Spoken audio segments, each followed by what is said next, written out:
75-এর 15ই August এবং এই 2004 সালের 21শে আগস্ট। একটা করে গেছে তার বাবা, আর দ্বিতীয়টা করেছে তার কুপুত্র তারেক রহমান।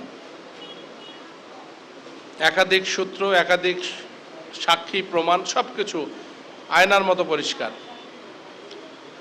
সেদিন গ্রেনেড হামলা করে ওরা ক্ষান্ত হয় নাই,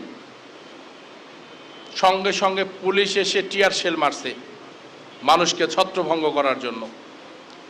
রক্তাক্ত, ক্ষতবিক্ষত, দ্বিখণ্ডিত লাশ আইবি রহমানের পা আইবি রহমানের কাছ থেকে কমপক্ষে 20 গজ দূরে গিয়ে পড়ে আছে। ছিন্ন ভিন্ন দেহগুলো পড়ে আছে। নেতাকর্মীরা ধরে ধরে মানুষকে তুলে নিয়ে যাচ্ছে।